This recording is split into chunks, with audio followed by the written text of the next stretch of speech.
Assalamualaikum warahmatullahi wabarakatuh. Perkenalkan, nama saya Andrian Dorsiva dengan NIM 230101102015.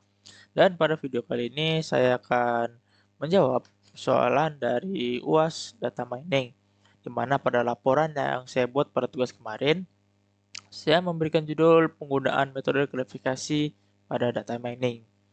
Baiklah, untuk berikutnya. Ini merupakan konten-konten atau hal-hal yang ada di dalam PPT saya dan juga ada di dalam laporan saya. Yang pertama adalah pendahuluan, yang kedua metode penelitian, yang ketiga hasil dan pembahasan, dan keempat adalah kesimpulan.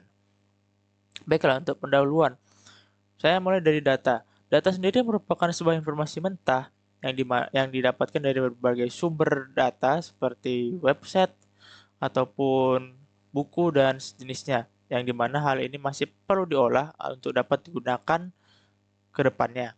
Kemudian ada data mining. Data mining merupakan sebuah proses ekstraksi data yang dimana data mentah tersebut dipusatkan atau mungkin diklasifikasikan kembali, dipertajam untuk apa yang digunakan.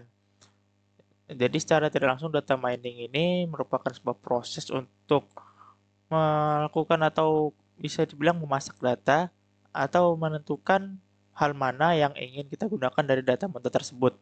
Lalu dari tujuan penelitian ini, tujuan penelitian yang saya gunakan dan dari data yang saya pakai adalah menganalisis tren penjualan ponsel menggunakan klasifikasi decision tree.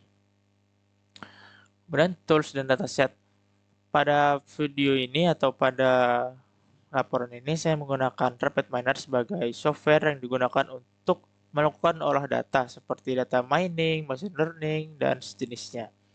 Kemudian saya juga menggunakan dataset yang saya ambil dari website Kaggle yang bernama World Best Selling Ponsel Sales, yang dimana atribut dari data ini sendiri adalah manufaktur atau brand, kemudian model, from selection itu touchscreen atau bar, smart from true atau false, maksud true atau false ini apakah handphone itu smartphone atau tidak, lalu ada year dan juga sold unit bermillion. Kemudian ada metode penelitian, pengumpulan data. Data saya gunakan dari Kaggle dengan total jumlah data sebanyak 128 data. Lalu ada pra-pemrosesan data, di mana pada bagian ini saya melakukan pembersihan data yang diperlukan seperti penghilangan atribut-atribut yang tidak diperlukan, pengisian missing value, dan sejenisnya. Kemudian ada pemodelan dengan data dengan decision tree, yaitu menggunakan decision tree untuk menyesuaikan parameter, membuat atau mungkin mendapatkan hasil dan di mana akan tampak seperti akar pohon untuk hasilnya sendiri. Lalu ada evaluasi model, yaitu seperti akurasi, confusion matrix, precision, dan juga recall. Alur proses, di sini saya menggunakan atau total alur proses saya ada 6. Yang pertama adalah service retrieve, di mana retrieve ini adalah berfungsi sebagai pemasuk data. Data yang saya masukkan ke retrieve untuk dapat digunakan ke depannya. Lalu ada set role. Pada set role ini saya mengambil bagian atau data keyword berupa smartphone untuk digunakan sebagai label. Kenapa saya gunakan sebagai label? Karena hal ini sangat penting untuk decision tree agar dapat berjalan. Lalu ada multiply. Fungsi dari multiply ini adalah menggandakan data. Kenapa saya menggunakan data? Karena data yang berasal dari set role ini harus digunakan secara langsung atau harus digunakan secara langsung kepada dua jenis operator, yaitu ada decision tree dan juga apply model. Apply model di mana mereka harus menggunakan data yang sama yang berasal dari set role. Kemudian ada decision tree. Decision, decision tree sendiri merupakan model yang saya gunakan untuk dapat melakukan analisis kali ini. Lalu ada apply model. Apply model sendiri merupakan sebuah model yang digunakan untuk sebuah model yang digunakan untuk melatih atau kasarnya atau bisa dibilang apply model adalah sebuah operator yang digunakan untuk menerapkan model yang telah dilatih ke data baru dan dapat diuji. Lalu ada performance. Performance sendiri digunakan untuk mengevaluasi seberapa baik model yang telah diterapkan dalam melakukan prediksi. Lalu berikut adalah alur proses saya, di mana dari retrieve saya langsung masukkan ke ke set role. Lalu pada set role ini saya menerapkan smartphone sebagai label. Lalu setelah itu saya masukkan smartphone ini ke bagian multiply untuk menggandakan jumlah datanya. Pada bagian multiply saya konekkan dia ke bagian decision tree dan juga apply model. Setelah itu pada bagian decision tree saya konekkan dia ke bagian apply model dan terakhir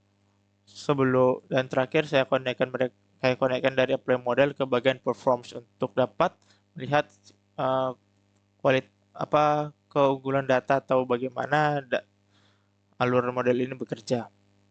Dan ini berikut ini adalah hasil dari percobaan jika dilihat dan menggunakan parameter decision tree yang berupa akar pohon.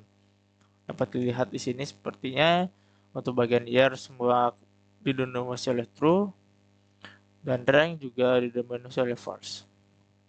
Lalu berikut adalah hasil percobaan yang saya buat, di mana breadth first, true first yang benar-benar salah adalah 31 dan true yang betul-betul benar adalah 2 dengan class prediction-nya 93,94%.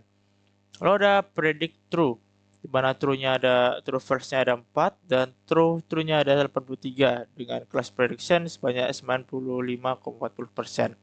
Lalu ada class recall di mana true first-nya berupa 88,57% dan true-nya sebanyak 97,65%. Hasil percobaan. Akurasi dari model ini yang telah saya coba sebesar 95%, 95,40%, tapi saya bulatkan menjadi 95% saja. Lalu ada conversion matrix, prediksi false-nya 31 benar dan 2 salah. Prediksi true-nya 83 benar dan 4 salah. Lalu recall false sebanyak 88,57 dan true sebanyak 97,65. Kemudian ada precision false sebanyak 93,94% atau mungkin bisa dibilang 94% dan true sebanyak 95,40%. Kemudian bagian pembahasan. Bagian ketiga, pembahasan. Model decision tree pada penelitian ini cukup efektif atau mungkin efektif dalam klasifikasi data-data yang ada dengan akurasi tertinggi 95%. Faktor utama yang mempengaruhi dari tingginya tingginya akurasi ini adalah bagian year dan unit sort, di mana pada bagian year merupakan jumlah atau tahun di mana smartphone itu terjual, dan unit short adalah total dari banyaknya unit yang dijual per tahunnya. Kesalahan dalam prediksi, karena terdapat beberapa kesalahan di dalam prediksi yang seperti dilihat sebelumnya, itu dapat disebabkan karena keterbatasan dataset yang dapat dioptimalkan dengan tuning parameter atau metode lain seperti random forest. Kesimpulan, decision tree efektif dalam klasifikasi dataset ini dengan total akurasi 95%. Namun hal ini masih dapat ditingkatkan mengingat keterbatasan yang saya lakukan. Rekomendasi untuk peningkatannya adalah menggunakan true-netting parameter atau menggunakan metode lain yang lebih baik daripada decision tree seperti random forest untuk meningkatkan performa. Sekian dari saya untuk laporan saya dan juga presentasi laporan saya. Jika ada salah kata, saya mohon maaf. Wassalamualaikum warahmatullahi wabarakatuh.